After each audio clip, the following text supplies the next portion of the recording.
All right, hey everybody, Mark Burgess here, Big East Bass Fishing. Been a while since I shot a video or a story on the road video. So that's what I thought I'd bring you today is another story from the road being back in 2009 and 10 on the Elite Series. And this one has a lot of components to it.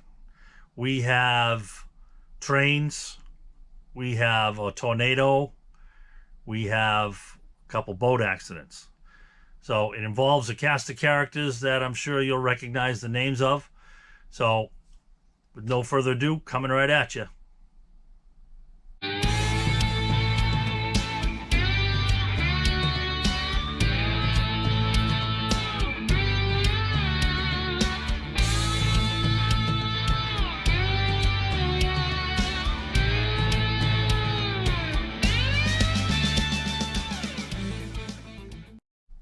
Okay, so first off, this involves obviously myself.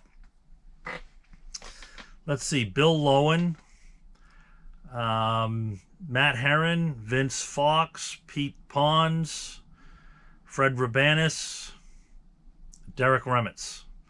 Another couple mentions would be Kevin Short, Billy McCagran. So they're all going to be involved in this story. So going to start out with actually arriving at the tournament venue, which was the upper Mississippi River at, they call it Old Fort Madison, Wisconsin, on the river. This here is a paint can, as you can see. One of the props that they used to promote the event, they gave each competitor one. This was filled with all kinds of goodies, you know, candy, little flashlights and stuff like that. There was also a little bottle of wine as well. So very interesting place, to say the least. So I mentioned Matt Herron and Vince Fox. We traveled together quite a bit, and I was also staying near Pete Pons as well. So for some reason, we got our notes crossed up, and Matt and Vince ended up staying at a campground somewhere else, and Pete Pons and I found this really nice campground right on the river, just quiet. I think we were like the only ones there. You know, so we weren't staying all together at this one. So I mentioned it was quiet, more like quiet looking. The very first thing that we noticed when we arrived were the sound of trains.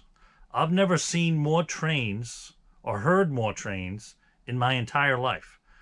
24/7, non-stop, the longest freight trains in the history of the world. They just went on forever. Hundreds and hundreds of cars, constantly sounding the horn, because there was just train tracks everywhere running up and down the river with a lot of road crossings. It was non-stop. So needless to say, that made things a little challenging for sleep. Okay, so between fishing all day and practice in the tournament and listening to trains all night, the only sleep we got was when we got to the point where we were completely exhausted and we just passed out. It was that bad. I've never experienced anything like that ever before. So if that wasn't bad enough, you know, the Elite Series, some people like Don Barone, they nicknamed the Elite Series Tour the Red Blob Tour for a reason, because on the radar, it was constantly under a red blob. Weather, I mean, 2.0, all right? Thunderstorms, just off the chart, just much more than we experience up here in the Northeast. And of course, you know, being in the Southwest and the West, it was just that time of year, spring, tornado threat weekly, and it always seemed to coincide with our event. So sure enough, there were tornado warnings, and for good reason, because we had a tornado come extremely close to us, to the point where the awning, which I had up and stowed on my camper, was ripped off the camper. And as you can see in the next several photographs, we had some rather large trees come down right on top of our boats. So check these photographs out.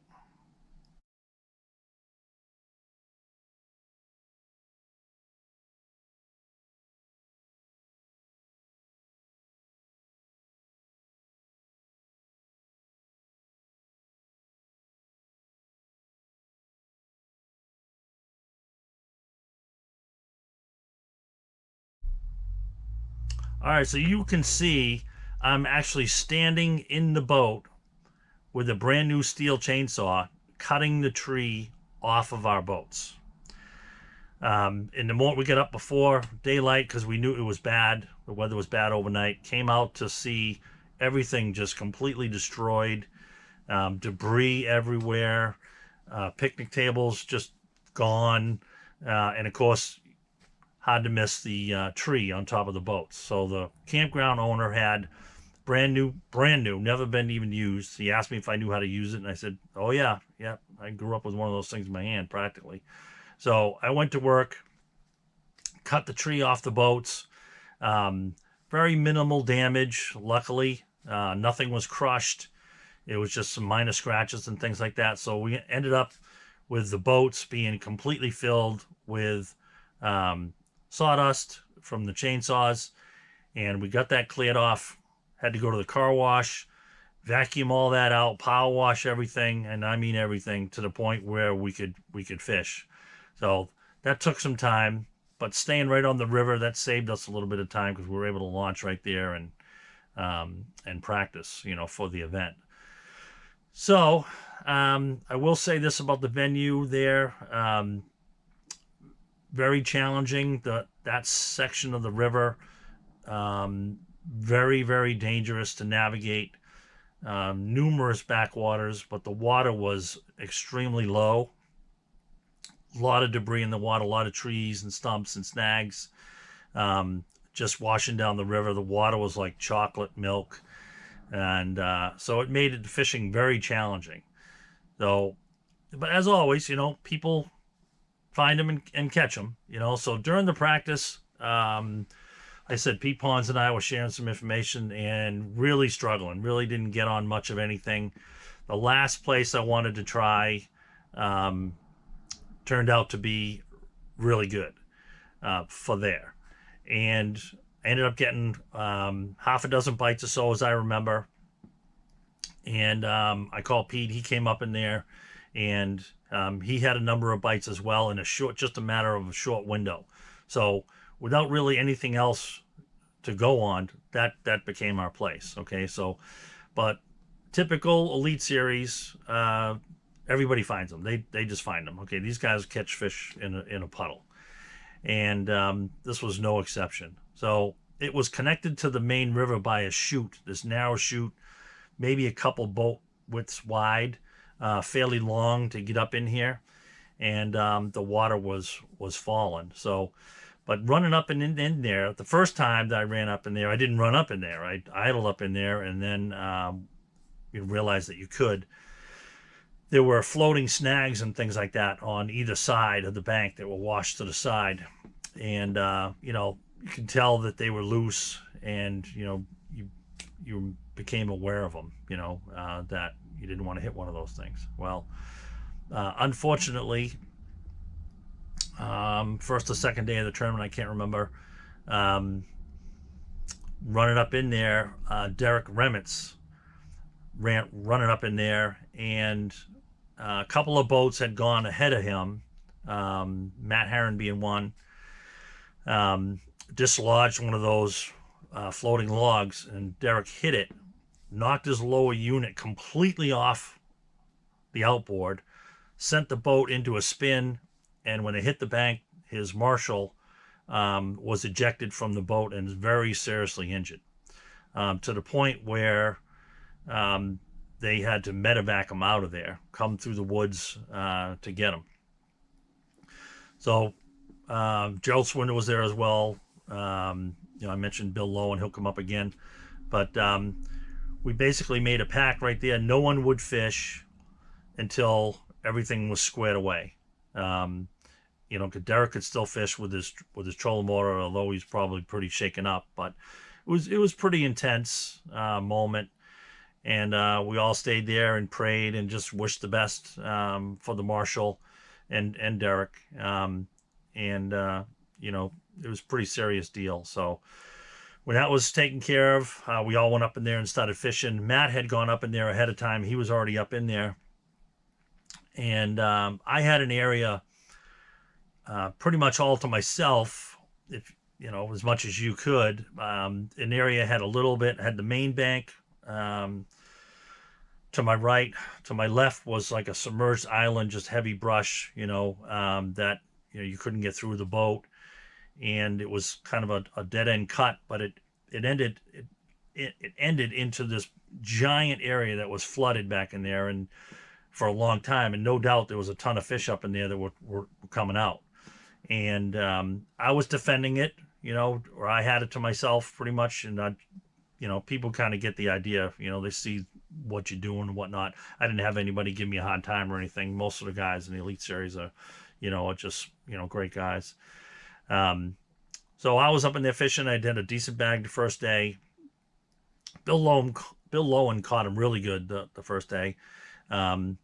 And he was up in that area. So at one point he came up to me from behind and said, "Hey, you catching them?" I said, "Yes, I am."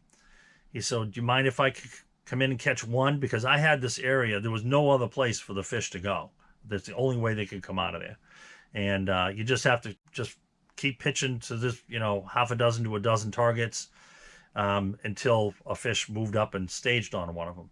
So sure enough, he come up in there around me. Boom, caught a keeper. Thanks, Mark. Yep, no problem. I kept fishing. Well, wouldn't you know it, no good deed goes unpunished. I did not catch a limit that day. I only had 4. So I believe that was the second day of the tournament because, it's everyone fishes 2 days. Third day cut top 50 and last day top 10. So come to find out, I was just a few ounces out of the cut. Finished, I think it was 51st or 53rd, something like that, just by ounces. So, and back then, 50th place was 10K, 10 grand, and 51st place,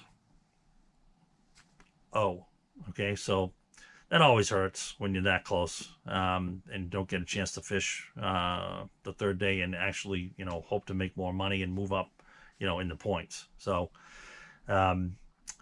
yeah, so that's how that went. Now also one of those days, again, I don't know if it was the first or second day, I mentioned a couple boat accidents. So the second one involved myself, where we were in line to go in checkout in the small confined marina area where we're packing like 100-something boats. Everyone knows the deal. You guys know the deal. Idle by the dock, and they check to make sure your lights are on. They check to make sure your kill switch is attached, your life jacket, your live wells are open and running. They toss you your float. They confirm with you what your check-in time is. Last thing you do is you pull your kill switch as you're going by the dock, so it kills your motor, and then you're free to go. Right before the dock, right as I'm just about to get to the dock where the first station is, Fred Rabanis runs over the back of my boat.